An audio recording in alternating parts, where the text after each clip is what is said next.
ซ้อมជ្រូកបាទซ้อมជ្រូកនេះធ្វើអំពីអង្ករបាទដំណើបបាទហើយអង្ករហ្នឹងអង្ករដំណើបក៏ដោយអង្ករខ្សាយក៏ដោយវាមានស្ករដូចគ្នាបាទហើយបើបងប្អូនខ្លះក៏ធ្វើនំซ้อมជ្រូកអញ្ចឹងក៏ដាក់ស្ករ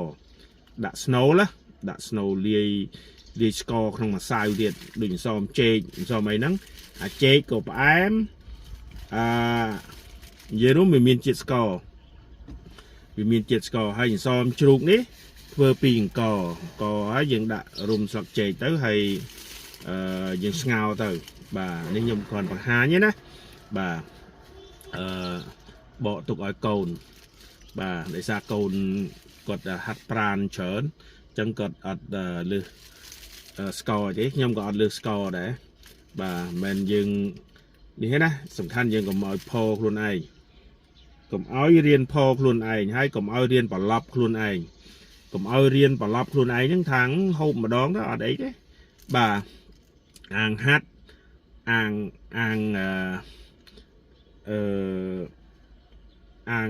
មិនអីបាទដល់អីអាហ្នឹងមានបញ្ហាហ្មងបាទអញ្ចឹងខ្ញុំបងប្អូនប្រជាពលរដ្ឋខ្មែរយើងមួយចំនួនបាទកុំអាងនេះកុំអាងយន់កុំអាងបោះក្រហមបាទនេះពាក់គាត់ជំនឿផ្លូវចិត្តទេបាទជំនឿផ្លូវចិត្តទេបាទប៉ុន្តែយើងមុនជឿអីយើងគិតណាបាទបើខ្ញុំប្រាប់បងប្អូនថាអន្សមក៏ដោយបាយសក៏ដោយនំវិចនំបត់នំ Cambodia cakes បាទគោប្រភេទបាទមានជាតិស្ករបាទយើងជឿមិនជឿនៅលើយើងប៉ុន្តែបើវិភាគតាមបែបវិទ្យាសាស្ត្រគេហៅថា glucose អី